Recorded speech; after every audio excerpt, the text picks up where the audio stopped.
श्रीभूमि जिले के भांगा कृष्णपुर गांव के 5 परिवार 2019 से ही विकट परिस्थितियों में रह रहे हैं, जब कुशियारा नदी में कटाव के कारण उनके घर बह गए थे। अपने निरंतर संघर्ष के बावजूद उन्हें अभी तक प्रधानमंत्री योजना के तहत आवास सहित कोई महत्वपूर्ण सरकारी सहायता नहीं मिली है। प्रभावित परिवार, जो दिहाड़ी मजदूर हैं, पिछले 5 वर्षों से उचित आश्रय के बिना रह रहे हैं। संकट के जवाब में स्थानीय प्रशासन ने विस्थापित परिवारों के लिए अस्थायी आवास के रूप में काम करने के लिए भांगा बाजार से बाजार शेड को स्थानांतरित कर दिया। हालांकि कोई स्थायी राहत उपाय प्रदान नहीं किए गए। 6 महीने पहले सरकार ने परिवारों को ज़मीन के कुछ भूखंड आवंटित किए, लेकिन उनकी आर्थिक तंगी के कारण वे घर बनाने में असमर्थ हैं। कोई अतिरिक्त सहायता नहीं मिलने के कारण वे अस्थायी परिस्थितियों में रहना जारी रखते हैं।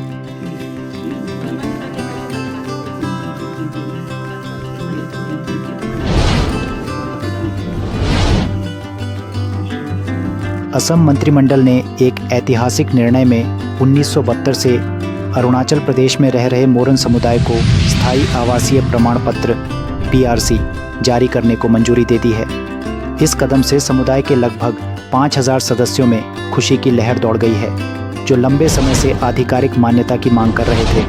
डिब्रूगढ़ में असम सचिवालय में कैबिनेट बैठक के समापन सत्र के बाद मीडिया को संबोधित करते हुए असम के मुख्यमंत्री हिमंत बिस्वा शर्मा ने कहा कि यह निर्णय अरुणाचल प्रदेश में मोरन लोगों की लंबे समय से चली आ रही मांग को पूरा करता है। शर्मा ने कहा, विभिन्न कारणों से अरुणाचल प्रदेश सरकार समुदाय को PRC जारी नहीं कर पाई है।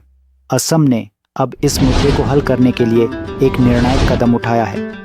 इस निर्णय के साथ अरुणाचल प्रदेश में मोरन समुदाय के पात्र सदस्य अब असम से PRC प्राप्त करेंगे, जिससे उन्हें सरकारी लाभ, शैक्षिक अवसर और रोजगार की संभावनाओं तक पहुंच में सुविधा होगी।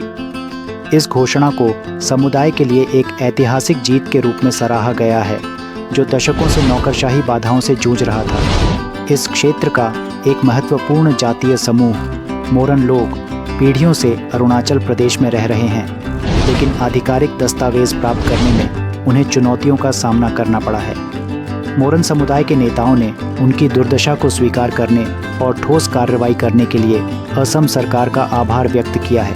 यह निर्णय असम की अपनी सीमाओं पर रहने वाले स्वदेशी समुदायों की चिंताओं को दूर करने की व्यापक नीति को भी दर्शाता है। राजनीतिक विश्लेषकों का मानना है कि यह कदम असम और अरुणाचल प्रदेश के बीच संबंधों को मजबूत कर सकता है, साथ ही मोरन समुदाय के लिए लंबे समय से लंबित अधिकारों को सुनिश्चित कर सकता है। प्रथमते आज लेकांगबागी मोरन राइजर फाলৰ পৰা আমাৰ অসমৰ মুখ্যমন্ত্ৰী ডাঙৰীয়াক আন্তৰিক হিয়া ভৰা ধন্যবাদ জ্ঞাপন কৰিব বিচাৰিছোঁ, যিহেতু আজি ডিব্ৰুগড় কেবিনেটত আজি 2025 বৰ্ষৰ 20 তাৰিখ 3 মাহ দিনত যোনটো সিদ্ধান্ত ল'লে আজি কেবিনেটত, অৰুণাচলত থকা মৰাণ জনগোষ্ঠী সকলক আজি PRC প্ৰদান কৰাৰ বাবে আমি সকলো লেকাংবাগী ৰাইজে তথা মৰাণ ৰাইজে ইয়াৰ পৰা ধন্যবাদ জ্ঞাপন কৰিছোঁ। লগতে যিখিনি চৰকাৰৰ সা সুবিধা প্ৰদান কৰিছে তাৰ বাবে আন্তৰিক ধন্যবাদ জ্ঞাপন কৰিছোঁ। असम के राजाकत बाजाली में स्थानीय लोगों ने 2 युवकों को मादक पदार्थ रखने के आरोप में पकड़ा। संदिग्धों की पहचान अभिजीत दास 18 और उदिप्ता ताल्लुकदार 21 के रूप में हुई है, जो मिलानपुर के पाठशाला के रहने वाले हैं।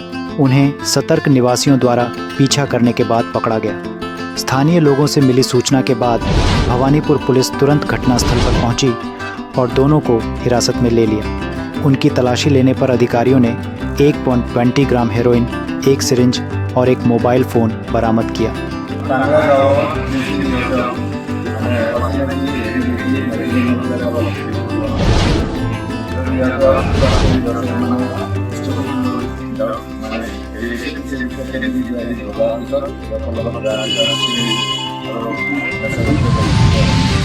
धुबरी जिले के गोलकगंज में state bank of India SBI की शाखा में बदमाशों ने एक ग्राहक से 4 लाख रुपए लूट लिए।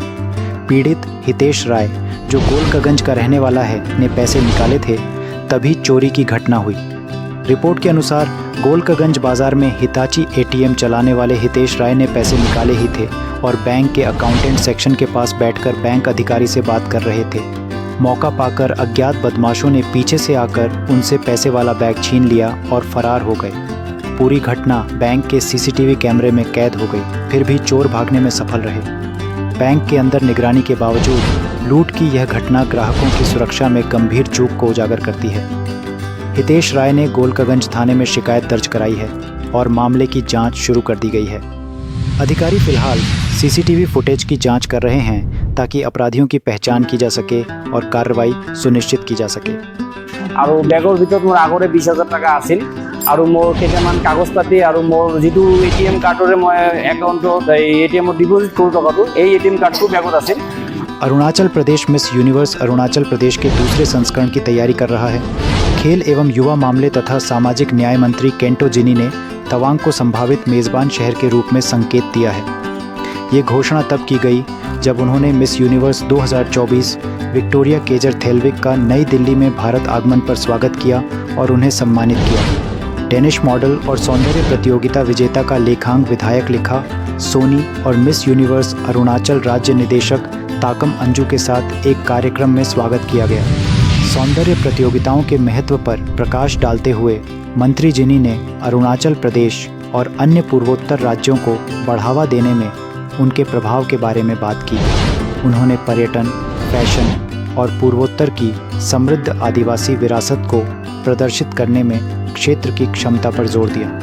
मंत्री की टिप्पणी से पता चलता है कि तवांग प्रतिष्ठित राज्य स्तरीय सौंदर्य प्रतियोगिता की मेज़बानी के लिए अगला स्थान हो सकता है।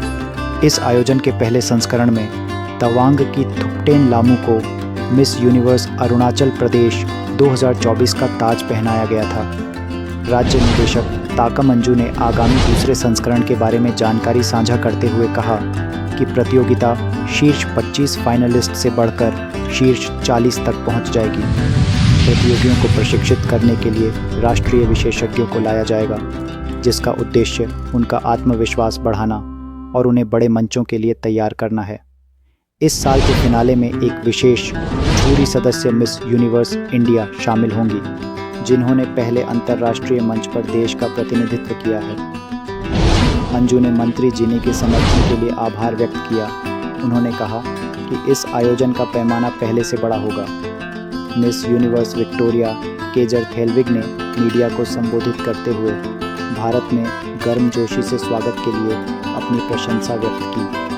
उन्होंने अपनी यात्रा की व्यवस्था करने के लिए मिस यूनिवर्स इंडिया संगठन को धन्यवाद दिया और देश भर में महिलाओं को सशक्त बनाने में अंतर्राष्ट्रीय प्रतियोगिताओं के महत्व पर जोर दिया। उनकी यात्रा का उद्देश्य युवा महिलाओं को वैश्विक सौंदर्य मंचों पर कदम रखने के लिए प्रेरित करना है, जिससे भारत के फैशन और मॉडलिंग उद्योगों में आकांक्षी के लिए अवसरों को बढ़ावा मिलेगा। For all the fans who showed up for me at the airport and all the support I'm getting, I really see each of everyone who supports me, so I'm just eternally grateful. The new crown is absolutely stunning. I love the small details with the blue stones, and I heard that this is the historical crown. This is the crown that is actually made of diamonds. So congratulations to the Miss Universe India organization for making it that far.